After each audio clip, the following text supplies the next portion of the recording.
Good afternoon, Ospreys. You're watching Nest News live at the Student Union.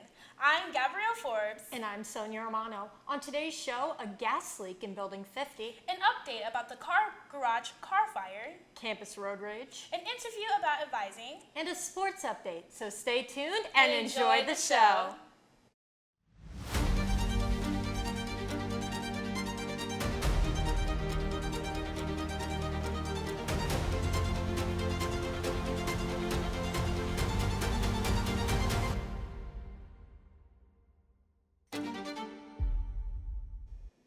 According to an alert sent out early Tuesday morning, Building 50, the Science and Engineering building, was evacuated after a reported gas leak. The situation was controlled soon after, as the university's police department and Jacksonville Fire Department have responded. UNF announced at 1:33 p.m. Tuesday that the emergency was over and people could return to the building and nearby areas. This follows last week's brush fire on campus and the prior week's vehicle fire in the Fine Arts parking garage. We have an update on February 5th's vehicle fire. According to a police report, the fire that took place in the Fine Arts garage cost an estimated $30,000 to $40,000. The report says that the UNF's Physical Facilities Department estimated this cost as the fire left black smoke marks on the concrete directly above the car was parked, according to the information report. Also, the car garage lights around the car were broken due to the fire. According to a university police report, a confrontation between two men about their driving occurred on the UNF campus Tuesday, February 17th, around 7 p.m. and ended in a brief physical fight. According to the police report, both men did not want to press charges and no arrests were made. You can read more about the story on our website. A few weeks ago, we spoke with Kelly Woodle, the Senior Director of Student Success Initiatives, about how advising can help students. This week, we have more information about her, from the plan to overhaul academic advising. This plan will aim to address student frustrations, reduce wait times, and make sure students are on the right track to academic success. It includes standardized training for new hires in both advising and the entire Office of Student Success. According to UNF, fall 2025 enrollment was 17,662 students, and across all colleges, there are 51 staff members advising the student body. Speaking about the ratio of students to staff, Woodle said, "I'm not sure that students, or even anybody really, understands all the intricacy and the layers and the amount of information that a person has to know while serving 400 students."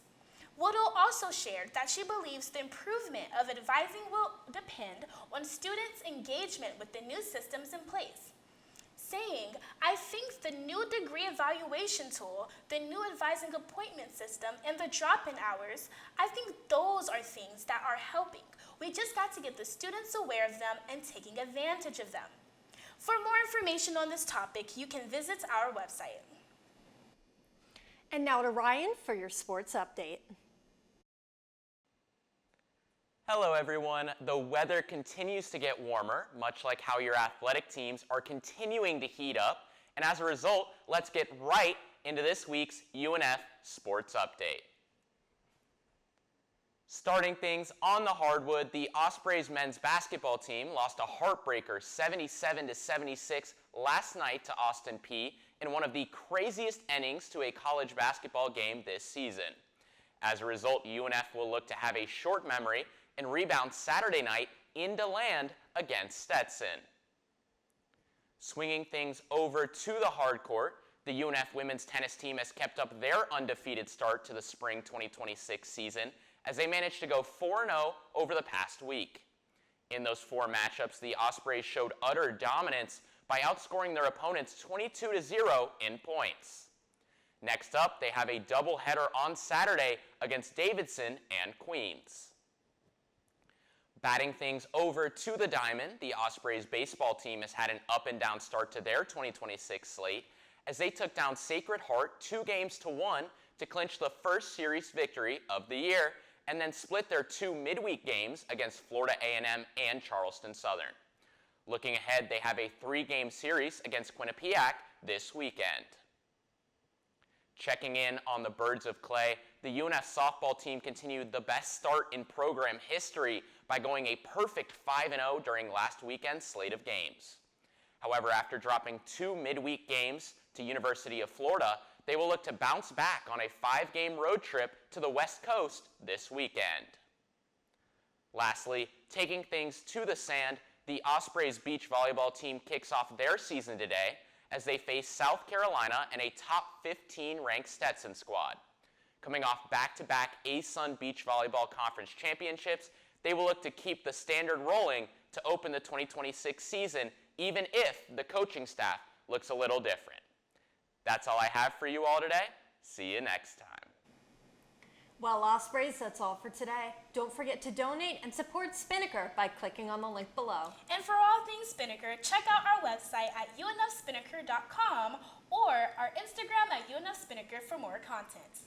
As always, thank you so much for watching. I'm Sonia Romano. I'm Gabrielle Forbes, And we'll see you next week on Spinnaker's Nest News. Swoop!